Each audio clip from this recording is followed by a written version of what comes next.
واللعنة الدائمة على أعدائهم أجمعين من يوم عداوتهم إلى قيام يوم الدين.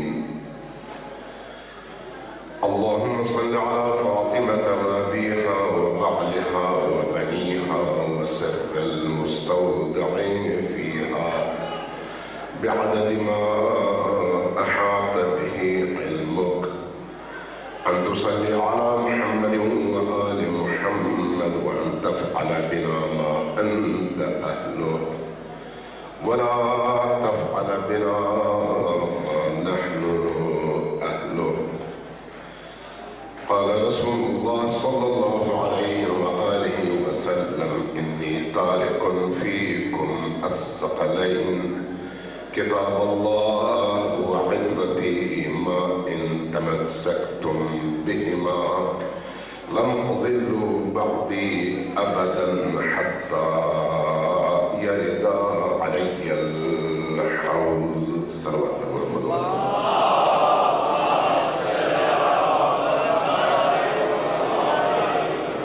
اللہ تبارک و تعالیٰ آپ کی اس عزاداری کو اپنی بارگاہ میں شرف قبولیت عطا فرمائے. آپ سب مؤمنین کے قلوب کو اہل البیت کی نورانیت سے منور فرمائے، اور ہم سب کو قرآن اور اہل البیت کے شاگردوں میں شمار فرمائے. عزیزان گرامی، یہ مجالس حقیقتاً انسان کو خدا سے جوڑنے کا سبب ہے. یہ مجالس انسان کی فکر اور شعور کو زندہ کرنے کا سبب ہے. یہ مجالس انسان کو حیوانوں سے الگ کر کے فرشتوں کے مقابلے میں اس مقام تک پہنچانے کا سبب ہے جو انسان کے لیے خدا نے مقرر فرمایا ہے. کیوں؟ اس لیے کہ ان مجالس میں آپ یا قرآن سنتے ہیں یا اہل البیت، اور قرآن اور اہل البیت دونوں انسانوں کو کمال انسانی تک پہنچانے کے لیے اللہ اور رسول کی طرف سے ہمارے پاس امانتیں ہیں. اس اعتبار سے اس وقت آپ قرآن اور اہل البیت کی مجلس میں، قرآن صامت اور خاموش کتاب اور اہل البیت بولتے ہوئے قرآن، ان بولتے قرآنوں میں آج اس شخصیت کا تذکرہ اور اس شخصیت کی شہادت اور اس شہادت کی مجلس ہے جو 7ویں درجے میں ایک بولتا قرآن بھی ہے اور عالم بشریت کے لیے نمونۂ عمل بھی. امام موسیٰ جعفر علیہ السلام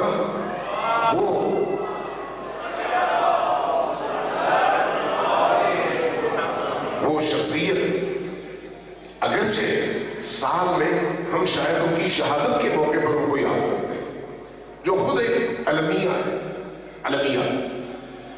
ہمیں جس طرح خدا کو یاد کرنا ہے اسی طرح اہل البیت کو بھی یاد کرنا ہے. شب و روز کی زندگی میں اہل البیت کو ہماری ہر سانس میں شامل ہونا چاہیے، ہر سانس میں. اسی اہل البیت سے وابستگی ہمیں حیات عطا کرتی ہے. اہل البیت کی یاد ہمارے دلوں کی پاکیزگی کا ذریعہ بنتی ہے. اہل البیت کی محبت ہمارے روز کے گناہوں کی مغفرت کا سبب بنتی ہے. یہ میں اپنی طرف سے کوئی جملہ نہیں کہہ رہا، اپنی طرف سے میں جرأت نہیں کر سکتا ایسا کوئی جملہ کہوں جس کا تعلق خدا سے، کہ میں اپنی جانب سے کوئی ایسی بات ہوں.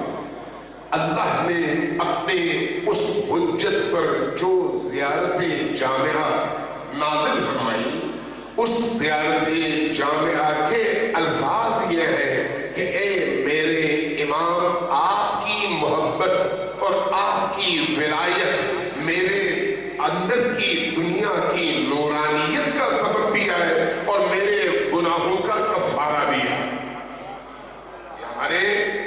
زندگی کا سب سے بڑا اثاثہ ہے کہ ائمہ اہل البیت کی یاد ہمارے دلوں میں زندہ ہو۔ یہ یاد کیسی یاد ہونی چاہیے؟ کیا صرف ان کا نام یاد رکھنا نہیں، بلکہ جس مقصد کے لیے وہ آئے اس مقصد کے ساتھ جینا، جس مقصد کے لیے وہ آئے۔ میں بھی کہیں پر نقل کر رہا تھا، کئی دفعہ ایسا ہوا اور آپ کو بھی بہت اچھی طرح سے پتا ہے۔ آج یہاں پر ماشاءاللہ بہت سارے ہمارے ذاکرین اعظام نے، علماء کرام نے امام موسیٰ بن جعفر علیہ السلام پر بات کی، لیکن اگر ہم سے کہا جائے کہ امام موسیٰ بن جعفر پر آپ 10 مجالس کا ایک اشرا رکھیں، اگر کسی عالم دین سے کہا جائے، اگر کسی ذاکر سے کہا جائے، آپ کا کیا خیال ہے وہ کتنی مجلسیں پڑھ پائے گا؟ صرف امام جعفر الصادق یا امام موسیٰ بن جعفر علیہ السلام پر بڑی مشکل سے اگر وہ پڑھے گا تو ایک مجلس۔ کیوں؟ اس لیے کہ میٹر نہیں ہے۔ میٹر کیوں نہیں ہے؟ مطالعہ نہیں ہے۔ مطالعہ کیوں نہیں ہے؟ ہم نے باقی تمام اہل البیت میں سے یا امام علی کا انتخاب کیا ہے یا امام حسین کا، باقیوں کا صرف ذکر نام کی حد تک۔ میں ایک دفعہ ایک جگہ کئی دفعہ ہوا، مجلس حضرت فاطمہ الزہرا سلام اللہ علیہا میں ایام فاطمیہ میں پوری مجلس میں بیٹھا رہا، خطبہ آئے، بولے، چلے گئے، لیکن آخر تک حضرت زہرا سلام اللہ علیہا پر ایک بات نہیں ہوئی۔ کیوں؟ اس لیے کہ میٹر نہیں ہے۔ میٹر کیوں نہیں ہے؟ اس لیے کہ ہماری تیاری اور قبضے کا موضوع وہ ہے، شان پر بات ہو رہی ہے، شہادت ہے حضرت زہرا سلام اللہ علیہا۔ یہ ایام اس حوالے سے منائے جاتے ہیں کہ ان ایام میں تذکرے کے ذریعے سے، ذکر کے ذریعے سے، یاد کے ذریعے سے، ان کی تعلیمات کو سمجھنے کے اور سمجھانے کے ذریعے سے ہم اپنے وقت کے اس امام کی معرفت بھی حاصل کریں اور ان کی زندگی میں پیش آنے والے نشیب و فراز اور مشکلات کا بھی ادراک کریں، تاکہ ہمیں پتہ چلے کہ اگر ہم تک آج علی کی ولایت پہنچی ہے، آج ہم سر اٹھا کر پوری دنیا میں فخر کے ساتھ یہ کہتے ہیں کہ ہم علی کے شیعہ ہیں، تو یہ سرمایہ کتنی قربانیوں کے بعد ہم تک پہنچا ہے۔ آج تشیع دنیا میں کس مقام پر ہے مجھے نہیں معلوم، آپ کو کس حد تک اس حقیقت کا ادراک ہے۔ ایک وقت وہ تھا جب تشیع یعنی علی کی ولایت اور اس ولایت کے اقرار کے لیے لوگوں کے کانوں میں سرگوشیوں میں میسج پہنچایا جاتا تھا، اور معاشرے میں کوئی اٹھ کر یہ کہہ نہیں پاتا تھا کہ میں علی کا شیعہ ہوں، کوئی کہہ نہیں پاتا تھا۔ امویوں کے دور میں بھی، اس سے قبل بھی اور اس کے بعد بھی ایسی کیفیت۔ لیکن آج 8 ارب کی دنیا میں 8 ارب انسان، ان 8 ارب انسانوں پر مشتمل ممالک 190، ان 190 ممالک میں 56 اسلامی ملک ہیں، اور اس پورے گلوب کے اندر تقریباً 8.1 بلین انسان جیتے ہیں۔ ان انسانوں میں آج اگر ان تمام نظامات کے مقابلے میں، ان تمام حکومتوں کے مقابلے میں، ان تمام سسٹمز کے مقابلے میں اگر کسی کا پرچم بلند ہے کہ ہم حق ہیں اور باقی سارے باطل، تو وہ حق کا پرچم کس کے ہاتھ میں ہے؟ تشیع کے ہاتھ میں۔ تشیع کے ہاتھ میں۔ کس کے مقابلے میں؟ 8 ارب انسانوں کے مقابلے میں، اور 56 مسلمان ممالک کے اندر اگر کوئی باضمیر ہے تو علی کا شیعہ، اگر کوئی سر بلند ہے تو علی کا شیعہ، اگر کوئی اپنے زمانے کے یزید، اپنے زمانے کے فرعون،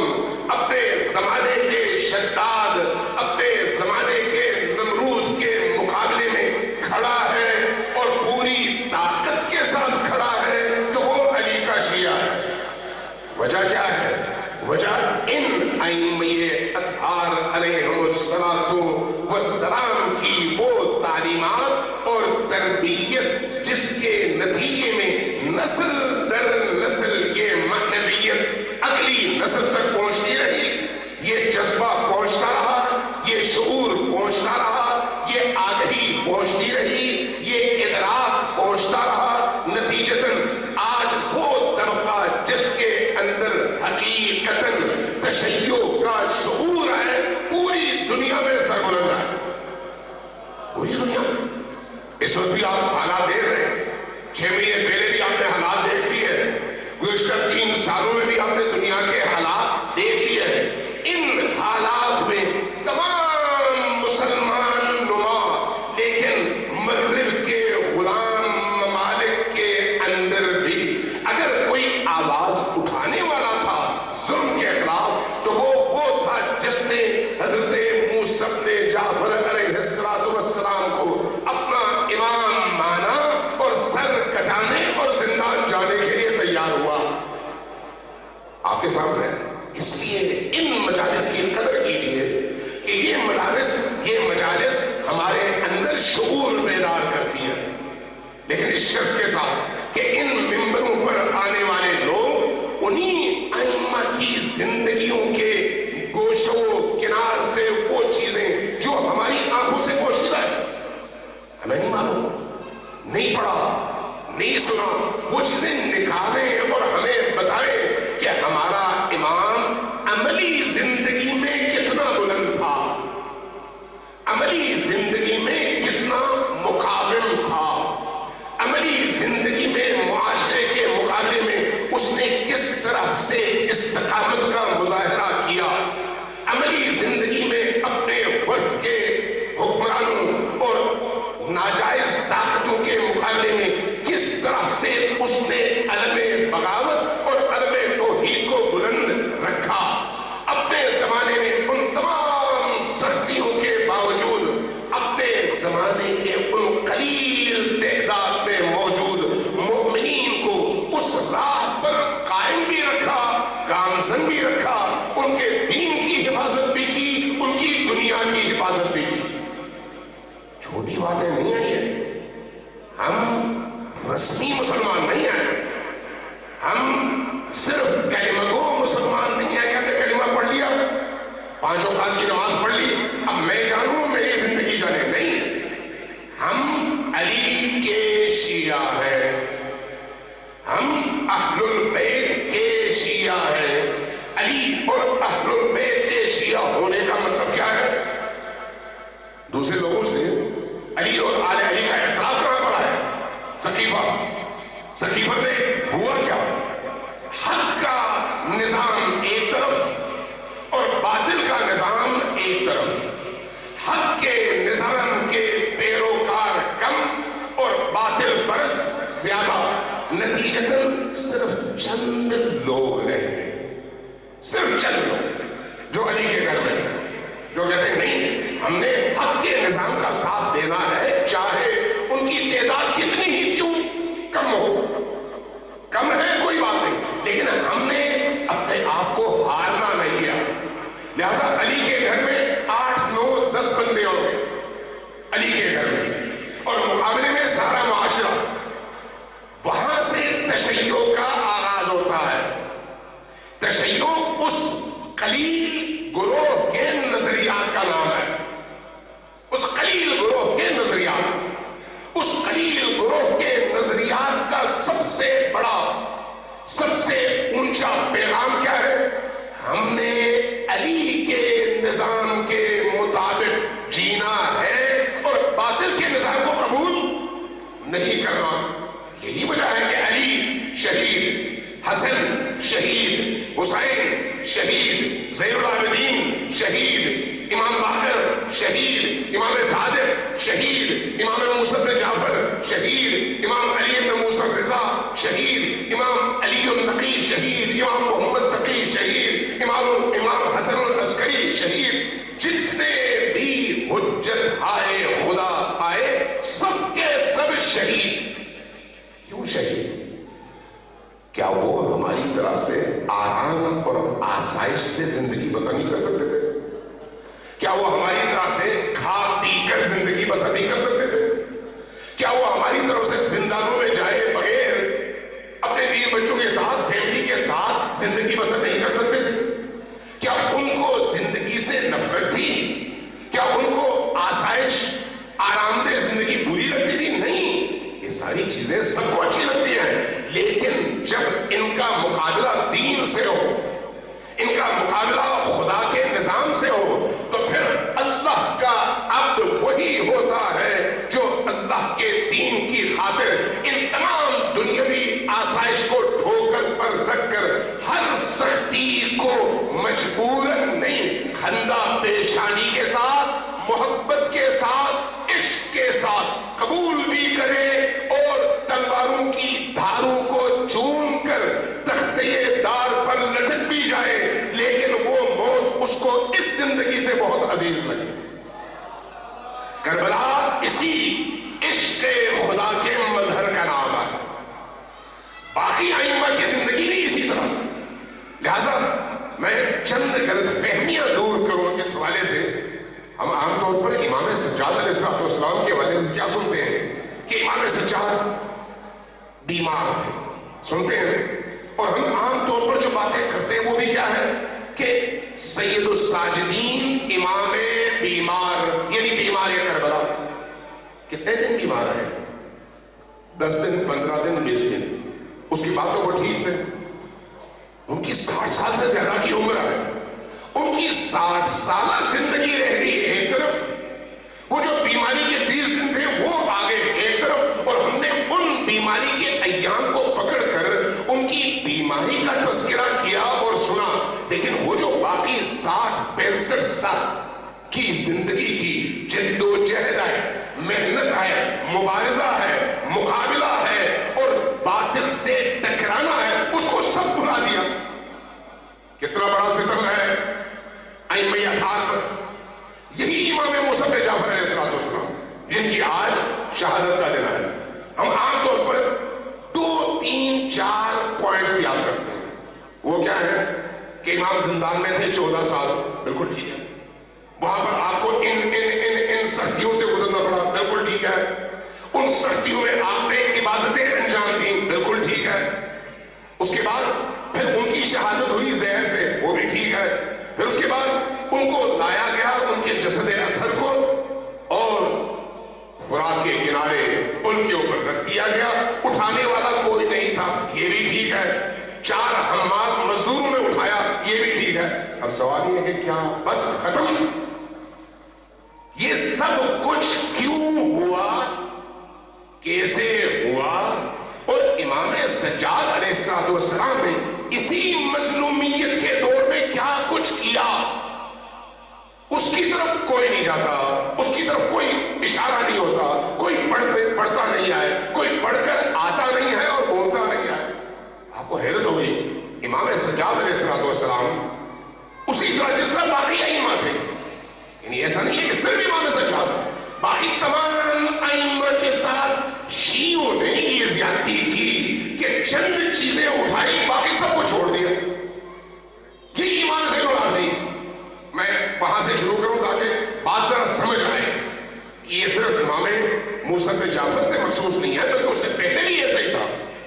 کربلا کے واقعے کے بعد سخت ترین حالات میں امام سجاد مدینہ میں نہیں رہے، مدینہ سے باہر رہے، لیکن اس اپنی اقامت کے دور میں امام سجاد پر کڑی نگرانی تھی۔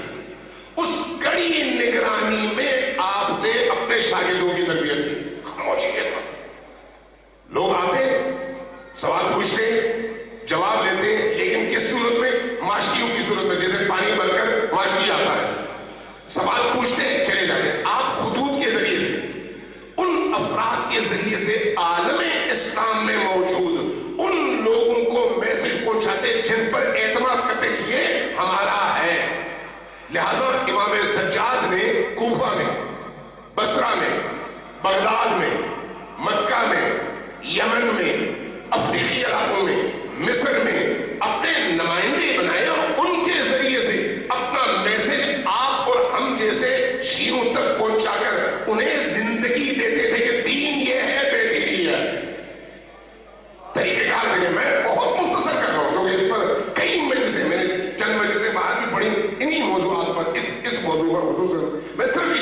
پہ جا رہا ہوں، اشارہ کر کے، اس سے زیادہ نہیں۔ امام زین الامام موسیٰ بن جعفر علیہ السلام کو دیکھیں، امام موسیٰ بن جعفر علیہ السلام کے حوالے سے یہ جو کہا جاتا ہے 14 سال آپ جیل میں رہے، خاموش نہیں رہے۔ ہارون الرشید کا ایک قول تاریخ طبری نے نقل کیا ہے، عجیب ہے، عجیب ہے، اس پر یہ بات منکشف ہوئی 14 سال کے بعد، جب آپ کی زندان کی زندگی ختم ہونے لگی اور آپ کو شہید کر دیا گیا، تو اس وقت ہارون نے جملہ کہا کہ موسیٰ بن جعفر باہر کی نسبت جیل میں رہتے ہوئے انہوں نے میری حکومت کو زیادہ نقصان پہنچایا ہے۔ جیل میں رہتے ہوئے کیسے؟ عجیب طور و طریقوں سے، یعنی جیل میں صرف وہ عابد نہیں تھے، جیل میں صرف وہ ذاکر نہیں تھے، جیل میں صرف وہ اللہ کی بارگاہ میں دعائیں نہیں کرتے تھے، بلکہ انہوں نے اپنا نیٹ ورک بنایا تھا، وہی نیٹ ورک جو پیچھے سے آ رہا تھا۔ اس نیٹ ورک میں اپنے نمائندوں کو میسیجز پہنچاتے، تم نے اب یہ کرنا ہے، اب یہ کرنا ہے، فلان علاقے میں یہ کرنا ہے، فلان علاقے میں یہ کرنا ہے۔ اگر امام موسیٰ بن جعفر علیہ السلام کا پیغام صرف نماز روزے کی حد تک ہوتا، زکوٰۃ اور خمس کی حد تک ہوتا، یہ حلال اور حرام اور احکام فقہی کی حد تک ہوتا، تو پھر حکومت کو تو اسے کوئی پریشانی نہیں ہے۔ کون سی ایسی حکومت ہے جو کسی مولوی سے کہے کہ بھئی نماز نہ پڑھاؤ اور لوگوں کو نماز کی دعوت نہ دو؟ آپ کوئی بھی پیر، کوئی بھی لیڈر دینی اگر تلاش کریں نا، حکومتیں ان کا ساتھ دیتی ہیں تب تک جب تک ان سے حکومتوں کو خطرہ کوئی نہ ہو۔ خطرہ ہو تو وہاں پر ہوتی ہے، جہاں پر خطرہ نہ ہو وہاں پر کہتے ہیں 1000 دفعہ کرو بھائی، میری طرف سے کھلی اجازت ہے تمہیں۔ امام موسیٰ بن جعفر علیہ السلام کو 14 سال جیل میں رکھا جاتا ہے، کیوں؟ اس لیے وہ لوگوں کو نماز اور روزے کی تعلیم دیتے تھے؟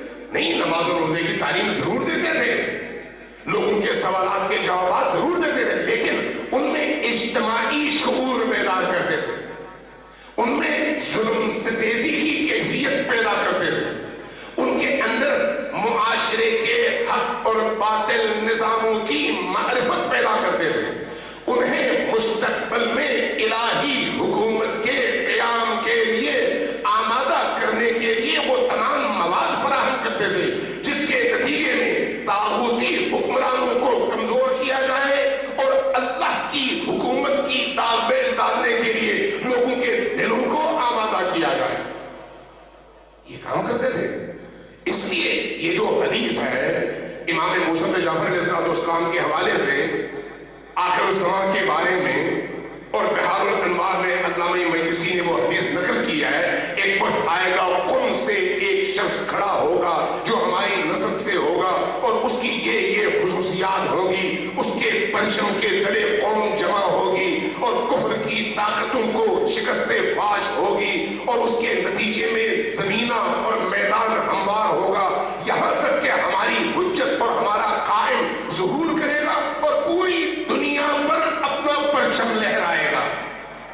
یہ حدیث کس کی ہے؟ امام موسیٰ بن جعفر کی۔ امام موسیٰ بن جعفر جن کی آج ہم شہادت منا رہے ہیں، اسی مظلومیت میں رہتے ہوئے اتنے بڑے مجاہد تھے کہ جیل میں رہتے ہوئے عظیم ترین مجاہد۔ ہمیں جیل کے حوالے سے چند واقعات یاد ہے سر، لیکن شاید ہمیں یہ نہیں یاد کہ آپ نے اپنے اسی جیل کے دوران میں کس طرح کا سسٹم بنایا ہوا تھا اور اس سسٹم کے تحت کس طرح سے تشیع کو ایک سسٹم کے تحت چلا رہے تھے جیل میں رہتے ہوئے۔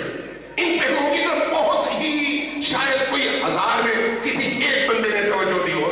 آپ اندازہ لگائیں 12 بڑے بڑے آج کے حساب سے ممالک میں آپ کے نمائندے ہیں اور ان نمائندوں کے نیچے پھر چھوٹے نمائندے ہیں صوبائی سطح پہ اور ان کے نیچے پھر شہروں میں چھوٹے نمائندے ہیں۔ یہ پورا ایک نیٹ ورک ہے اور نیٹ ورک کس کے ہاتھ میں ہے؟ خود امام کے۔ اور وہ جو امام کے 12 نمائندے ٹاپ پر ہیں وہ ہیں جن تک امام کا میسج اسی زندان سے پہنچتا ہے، لیکن عجیب انداز میں، عجیب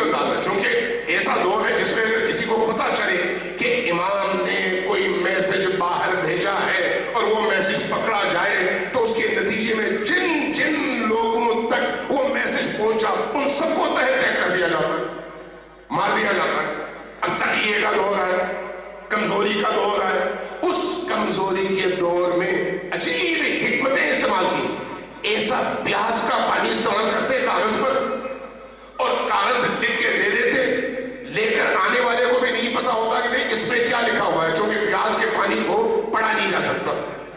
جس تک پہنچنا ہے اس کی تربیت ہو چکی ہے, اس کو معلوم ہے کہ اس کو ہم نے کیسے پڑھنا ہے. وہ اس کو حرارت پہ گرم کرتا ہے تو الفاظ ابھر کر سامنے آتے اور امام کا میسج اس تک پہنچ جاتا.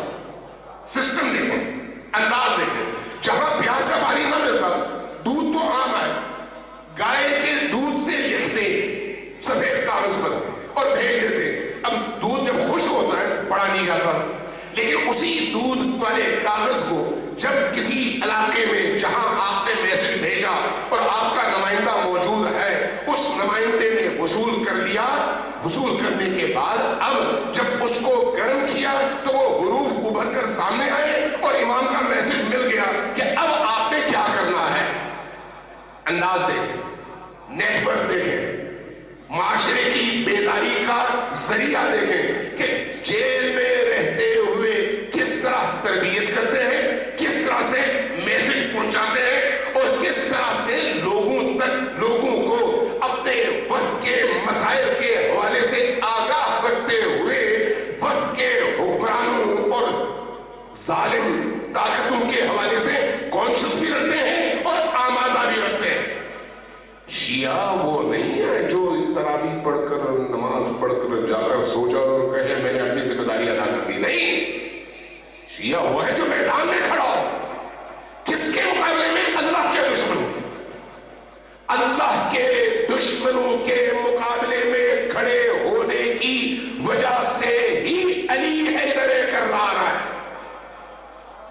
اگر علی بھی دوسروں کی طرح ہوتے, میدان میں نہ ہوتے تو علی علی نہ ہوتے. علی میدان میں ہے اس لیے علی آئے. علی ہر جنگ میں فرنٹ لائن پہ ہے اس لیے علی آئے. علی تمام لوگوں کی نسبت نبی کی تعلیمات کے سب سے بڑے عامل ہیں اس لیے علی آئے. یہی چیز باقی تمام ائمہ میں. امام حسن کے دور میں دیکھیں, امام حسین کے دور میں دیکھیں, امام زین العابدین کے دور میں دیکھیں. آج آپ یہ جو مشی پہ جاتے ہیں, یہاں پر بھی آپ نے مشی شروع کی ہے الحمدللہ. یہ مشی کس چیز کی علامت ہے؟ اسی اجتماعی بیداری کی. میں اس کا ایک پس منظر بیان کر دوں تاکہ سمجھ آئے کہ ائمہ کی یہ جو اجتماعی جدوجہد ہے کتنی عظیم ہے. اور اس اجتماعی جدوجہد کے مقابلے میں انفرادی 2-4 نقطے بیان کرنے کے بعد ہم نے امام کی باقی زندگی کو بالکل بھلا دیا. بھئی وہ کتنے بڑے مجاہد تھے جنہوں نے اس عالم میں آج 1400 سال بعد اگر مجھ تک یہ دین پہنچا ہے, اس طرح سے پہنچا ہے کہ میں پوری دنیا کے مقابلے میں کھڑا ہوں, تو اسی سید الساجدین یا انہی حضرت موسیٰ بن جعفر کی برکت ہے, ان کی وجہ ہے. وجہ وہی ہے. امام زین العابدین علیہ السلام نے ایک دن مقرر کیا سارے سال, اور مختلف علاقوں میں جو ان کے نمائندے تھے ان نمائندوں کو وہ میسج کرتے تھے. اسی طرح جس طرح سے امام موسیٰ بن جعفر میسج کرنے کے بعد ان کو کہتے تھے ایک دن ہمارا ایسا ہے جس میں ہم سب کے سب اکٹھے ہوں گے, تجدید بیعت کریں گے, نئے سال کی منصوبہ بندی کریں گے, اور پھر وہاں پر جمع ہونے کے بعد ایک دوسرے کے مسائل سے ہم آگاہ ہوں گے اور آئندہ کی پلاننگ کریں گے. وہ دن کون سا تھا؟ 40 حسین, چہل میں حسین. مقام کون سا تھا؟ کربلا حسین, قبر حسین. اس زمانے میں آج کی آبادی تو تھی نہیں, تعداد بہت کمزور, لیکن حکومت جابر, ظالم, مستبد. اب ایک ایسے دور میں مختلف علاقوں سے امام کے وہ چاہنے والے اس دن کربلا میں قبر حسین پر جمع ہوتے. اس حسین کی قبر پر جو حریتوں کے امام ہے, حر انسانوں کے امام ہے, تمام دنیا کے آزادی پسند انسانوں کے امام ہے, اس امام کی قبر پر حاضر ہو کر سب اپنے وقت کے اس امام سے تجدید بیعت کرتے, اور کرنے کے بعد وہاں سے ایک نئی روح لے کر اٹھتے اور جاتے. پھر وہی جدوجہد شروع ہو جاتی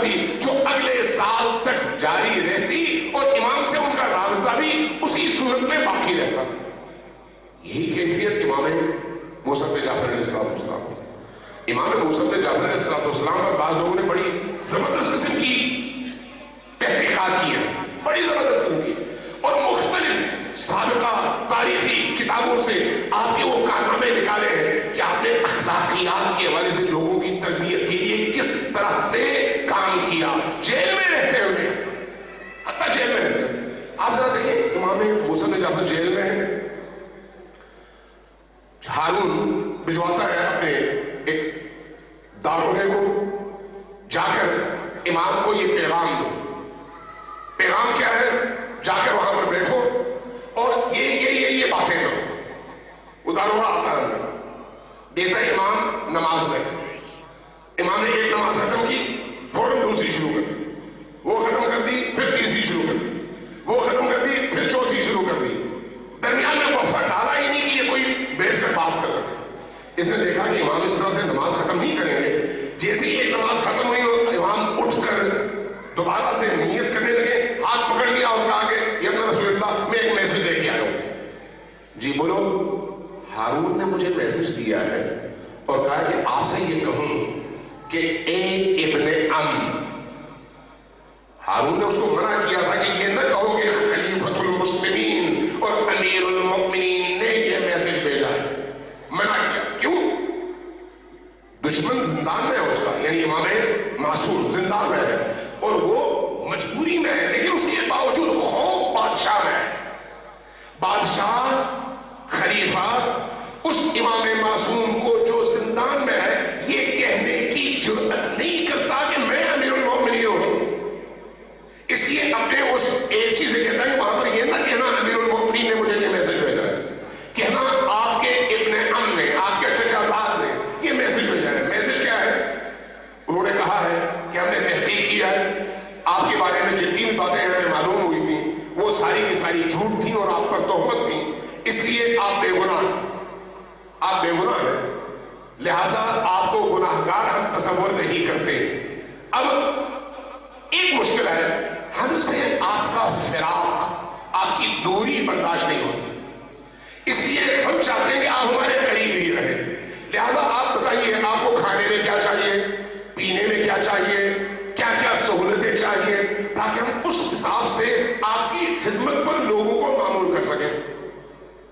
امام معصوم میں, امام موسیٰ بن جعفر میں جیل میں رہتے ہوئے اس طویل عرصے کی زندان کی زندگی کے بعد سر اٹھایا, ایک چیز وہ دیکھا داروغے کو, کہا کہ جا کے اس کو میسج دو کہ میں جیل میں ہوں, میرے پاس کوئی پیسہ نہیں آیا, میرے پاس کوئی دنیا نہیں آیا کہ میں اپنے حق حلال کی چیز سے کچھ کما کر کھا سکوں, لیکن مجھے کسی خلیفہ کی کسی ایسی مدد کی ضرورت بھی نہیں ہے. مجھے اللہ نے ایسا نہیں بنایا کہ میں ان جیسے لوگوں کے سامنے ضرورت کا ہاتھ پھیلاؤں.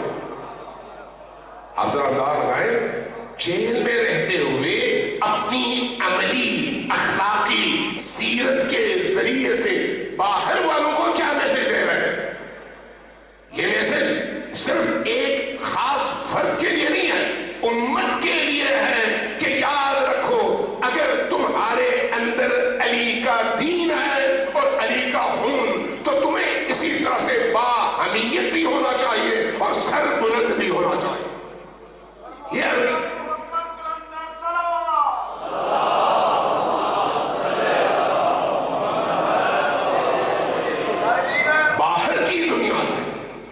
باہر کی دنیا کو جوڑنے کے لیے حتیٰ ایسے کوڈ ورڈز امام نے بنائے جس کے ذریعے سے جب میسج آئے تو کسی کو نہ پتا چلے کہ یہ میسج کیا ہے. میں پڑھ رہا تھا, حیران ہو رہا تھا کہ ابھی شاید آپ کو معلوم ہو کہ آج کی جو بین الاقوامی خبر رساں ادارے ہیں, یہ ادارے اصل میں بین الاقوامی جو طاقتیں ہیں ان طاقتوں کے مفادات کے ذمہ دار ہیں حفاظت کے. لہذا اس کے لیے وہ جاسوسی کا کام کرتے ہیں, چاہے بی بی سی ہو, سی این این ہو, فاکس نیوز ہو, یا ہمارے اپنے اندر پاکستان کے اندر موجود چینل ہو. جس طرح کی واحیات, جس طرح کی پروپیگنڈا مشینری, جس طرح کا مہم, جس طرح کی فکری فضا یہ لوگ بناتے ہیں, اس کے ذریعے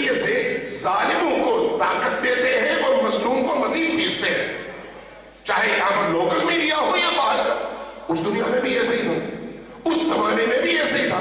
لہذا امام ان کے مقابلے میں اپنا انہوں نے ایک نیٹ ورک بنایا ہوا تھا. اس نیٹ ورک کے تحت کیا کرتے تھے؟ Code words. ان کوڈ ورڈز کے ذریعے سے سامنے والے کو میسج دیتے، پڑھنے والے کو پتہ بھی نہ چلتا، وہ چاہے پڑھنے والا کوئی بھی ہو پتہ بھی نہ چلتا، لیکن میسج جس تک پہنچنا تھا اس کو پہنچ جاتا، اور اس کے ذریعے سے پھر پوری اس کمیونٹی تک جن تک اس کی رسائی تھی میسج پہنچ جاتا، اور نتیجتاً وہ امام کے حکم کے مطابق وہی کرتے جس کا امام نے حکم دیا. مثلا فرض کریں الف بے جیم، آپ الف بے تے سے جیم ہے دا، یہ حروف ہے نا، حروف تہجی. آپ نے کوڈز رکھے الف کا نمبر 1، بے کا نمبر 2، سے کا نمبر 3، جے کا نمبر، جیم کا نمبر 4، ہر حرف کا ایک نمبر رکھا. اب درمیان میں جو میسج دینا ہے ان حروف کا انتخاب کرتے اور حروف نہ لکھتے، عدد لکھتے. جب عدد لکھتے تو ایک کاغذ میں عدد لکھا ہوا ہے، فرض کریں 12 15 18. اب یہ جو 12 15 18 ہے، ان میں یہ کس حرف کی علامتیں ہیں یہ صرف امام کو پتا ہے یا اس کو پتا ہے جس کو یہ میسج بھیجا جا رہا ہے؟ نتیجتاً جب اس تک یہ میسج پہنچتا وہ اس عدد کو حرف میں تبدیل کرتا تو اس میں وہ لفظ سامنے آ جاتا جو لفظ امام جس کے ذریعے سے میسج پہنچانا چاہ رہے ہیں کہ اب تمہیں کیا کرنا ہے. آپ ذرا نیٹ ورک دیکھیں، یہ پیچیدہ ترین، ذہانت سے بھرپور ترین اور معاشرے کی نفسیات اور چیلنجز کو سامنے رکھتے ہوئے امام نے جس طریقے سے لوگوں کو منظم رکھا اور ایک دوسرے سے جوڑ کر رکھا، اس کا نتیجہ یہ ہے کہ آج تشیع ایک بہت بڑی طاقت کی صورت میں پوری دنیا کے سامنے کھڑی ہے. ایسے ہی نہیں ہے، ایسے ہی نہیں ہے. اس لیے عزیزان من، اپنی ذمہ داریوں کو سمجھیں، ان مجالس کے ذریعے سے اپنی ذمہ داریوں کو سمجھیں کہ ہم نے ان مجالس میں صرف سن کر اشک بہا کر لوٹنا نہیں آئے. ہم ایک زندہ قوم ہے، زندہ قوم کا امام بھی زندہ ہے، اور وہ امام زندہ ہے جس کی نگاہوں کے سامنے ہم موجود ہیں اور ہمارے اعمال اس کی نگاہوں کے سامنے موجود ہیں. وہ امام تصورات کا امام نہیں ہے، حقیقی دنیا کا امام، جس کو ہم امام الحجت کہتے ہیں، امام زمان کہتے ہیں، امام حاضر کہتے ہیں، امام موجود کہتے ہیں. اگر آپ کے گھر کے بیڈ روم میں ایک کیمرہ لگا ہوا ہو تو آپ کی ہر حرکت بڑی ہی سنجیدہ اور تمام تر شرائط کے مطابق ہوتی ہے. کوئی آپ ایسی حرکت نہیں کرتے چونکہ کیمرہ آپ کو دیکھ رہا ہے، صرف ایک کیمرے کے خوف سے. وہ امام ہماری نگاہوں کے سامنے نہیں ہے لیکن ہم ان کی نگاہوں کے سامنے. آج جمعے کا دن گزرا، جمعے کے دن کی زیارت آپ نے پڑھی ہوگی، السلام علیک یا عین اللہ فی خلقہ. میرا سلام ہو آپ پر اے میرے وہ امام جو مخلوق کے درمیان اللہ کی آنکھ ہے. یعنی تمام مخلوقات آپ کی آنکھوں کے سامنے. ہم جس امامت کے نظریے کے حامل ہیں وہ امامت ہماری نمک اور ہمارے کھانے پینے اور ہمیں بیماریوں سے بچانے کے لیے نہیں ہے. یہ چھوٹی چھوٹی چیزیں ہیں، وہ اس لیے ہے کہ اس پوری دنیا پر ظلم کی حکومتوں کا خاتمہ کر کے عدل اور انصاف کی ایسی حکومت قائم کرے جس کی مثال پوری تاریخ میں نہیں ہے، اور سقیفہ کی جنگ یہیں سے شروع ہوئی ہے. تشیع اس کا نام ہے، اس عالمگیر فکر کا. تو اس لیے ان مجالس کے ذریعے سے جن چیزوں کو لوگوں کی روح کا حصہ بننا چاہیے وہ یہ ہے کہ ہم کربلائی ہیں، ہم علوی ہیں، ہم اہل البیت کے پیروکار ہیں. اور اہل البیت کے پیروکار ہونے کا مطلب یہ ہے کہ ہماری ذاتی زندگی سے لے کر اجتماعی زندگی تک ہمارے شعور کا لیول وہ ہے کہ جہاں حق نظر آئے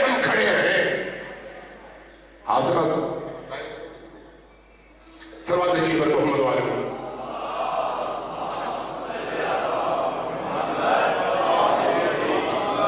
مجھے نہیں پتا چلا اذان بھی ہو گئی ہوگی، معذرت، صرف ایک نقطہ عرض کر کے ایک دفعہ ذرا اونچی آواز میں صلوات بھیجیے پر محمد والے کو۔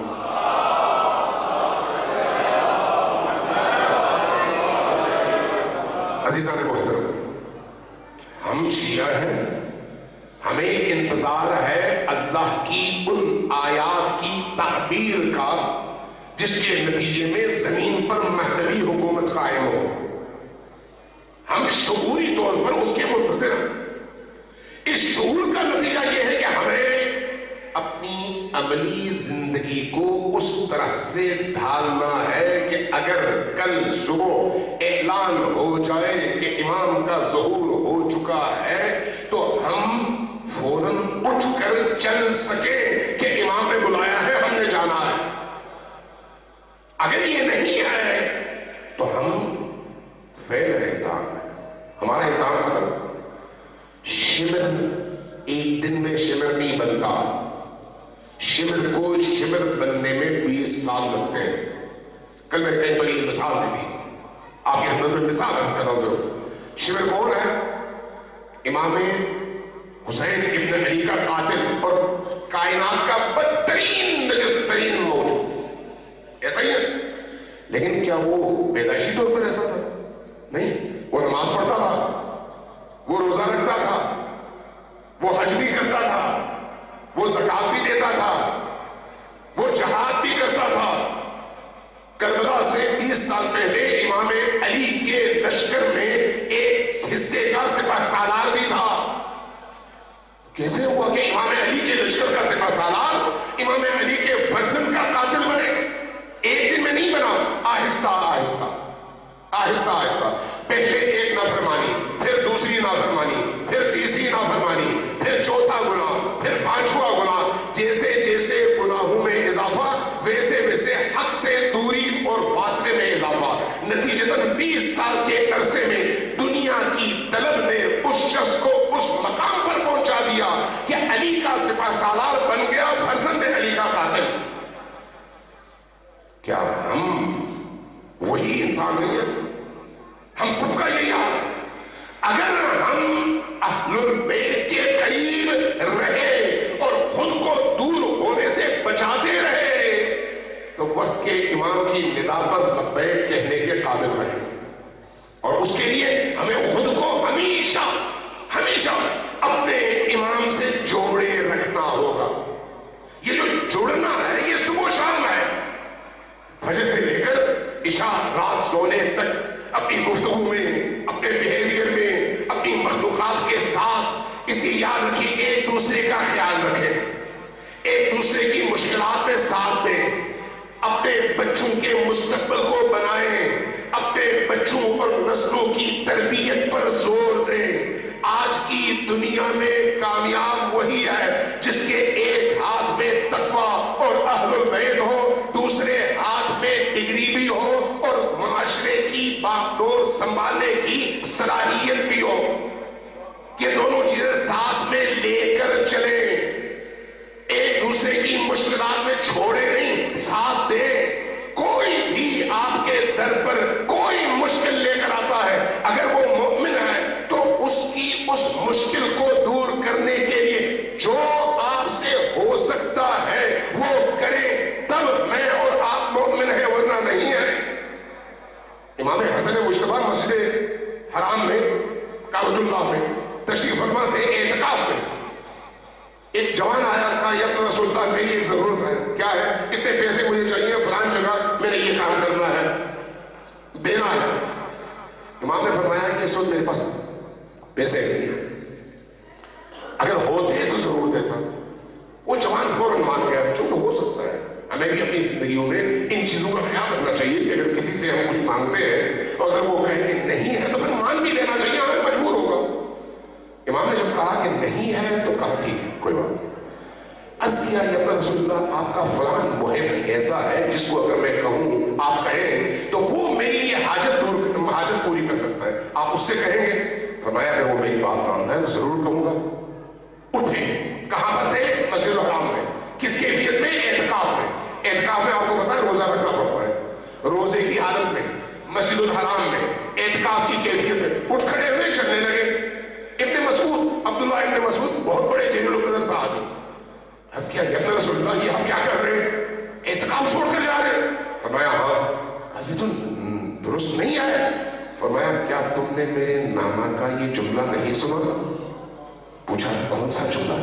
فرمایا میرے نانا نے یہ فرمایا. ذرا ان جملوں پر غور کیجئے، آپ کی روح ساتویں آسمان تک پرواز کر جائے.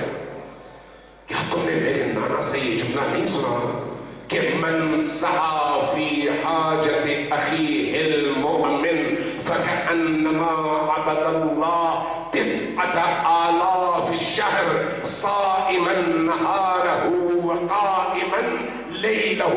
جس کسی نے اپنے کسی مؤمن بھائی کی حاجت روائی کے لیے قدم اٹھایا اور کوشش کی، کوشش، حاجت روائی نہیں کی، کوشش کی، جس نے کوشش کی اس کا مقام کیا ہے؟ فَكَأَنَّمَا عَبَدَ اللَّهِ، وہ ایسے جیسے اس شخص نے 9,000 سال تک عبادت کی ہو.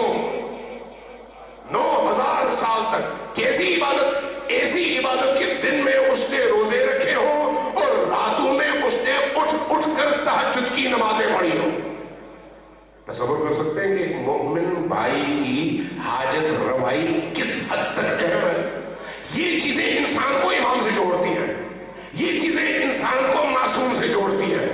جہاں ہماری زبان گندی ہو، کان گندے ہو، آنکھیں گندی ہو، دلوں میں جو ہم سنے کسی مومن بھائی کے حوالے سے اس کو آگے پھیلاتے رہیں، لوگوں کو ایک دوسرے سے دور کرتے رہیں، منفی باتیں پھیلائیں، مثبت باتیں چھپائیں، یہ سارے کے سارے ہتھ کنڈے ابلیسی ہیں، سارے کے سارے ابلیسی. جبکہ حق کا راستہ یہ ہے کہ اگر کسی مومن کے حوالے سے برا سنو وہیں پر چھوڑ کر آ جاؤ، اور ایسا نہ ہو کہ تم پر وہ بری بات اثر کرے اور تم اپنے مومن بھائی سے بدظن اور بدگمان ہو جاؤ. نہیں. ایسا نہ ہو کہ شیعہ کو شیعہ سے لڑاؤ. نہیں. ایسا نہ ہو کہ مومن کو مومن سے لڑاؤ. نہیں. حرام، نجاست، گمراہی اور خود اپنے وقت کے امام سے دوری کا ذریعہ. اس کی بعض اوقات خود مسجد امام سے انسان کو دور کرتی ہے، بعض اوقات نماز انسان کو اپنے امام سے دور کر دیتی ہے، بعض اوقات عزاداری انسان کو اپنے امام سے دور کر دیتی ہے، بعض اوقات علم اور آپ کا ممبر انسان کو امام سے دور کرتا ہے. کب؟ جب انسان کی خواہشات اس کا خدا بن جائے. خواہشات. اس کی ان مجالس سے جو چیز ہمیں لینی ہے وہ پاکیزگی ہے، وہ تقویٰ ہے، وہ ائمہ کی سیرت کو جذب کرنا ہے، وہ نبیت ہے، وہ دعا ہے، وہ مناجات ہے، وہ زیارت ہے، وہ حرام سے بچنا ہے، وہ واجبات پر عمل ہے، وہ اللہ کے دین پر استقامت کے ساتھ چلنا ہے، اور اللہ کے دشمنوں کے مقابلے میں سینہ تان کر کھڑے ہونا ہے، چاہے وہ آپ اکیلے ہی کیوں نہ ہو. عزیزان ختم ہو گیا ٹائم، بلکہ بہت پہلے ختم ہو گیا. بس 2 جملے میں مسائل کیا سکوں میں، کیا صرف 2 جملے. یاد رکھیے جو انسان اس طرح سے ائمہ اہل البیت سے جڑتا ہے اس پر سب سے بڑی اور عمیق نگاہ حضرت فاطمہ الزہرا کی ہوتی ہے. سب سے عمیق، سب سے زیادہ محبوب اس شخصیت کی بارگاہ میں یہ انسان ہوتا ہے جو اس طرح سے اپنے آپ کو پاکیزہ کرتا ہے. حضرت فاطمہ الزہرا کو کیوں فاطمہ کہا گیا؟ اس لیے کہ وہ اہل جہنم اور جہنم کی آگ اور مومن کے درمیان دیوار بن کر کھڑی ہو جاتی ہے. فاطمہ کو اس لیے فاطمہ کہا گیا. میں بس ایک جملہ صرف عرض کروں گا. امام صادق علیہ السلام سے پوچھا گیا یا رسول اللہ محشر کا کیا حال ہوگا؟ فرمایا محشر میں تمام انسان جمع کیے جائیں، حضرت آدم سے لے کر قیامت، اچھے برے سب، جو مسلمان ہوں گے، جو مومنین ہوں گے، وہ پریشان ہوں گے اب ہمارے ساتھ کیا ہونے والا ہے. سب مایوس ہوں گے اور کئی دھوپ ہوگی اور عذاب میں ہوں گے، مشکل میں ہوں گے. ایسے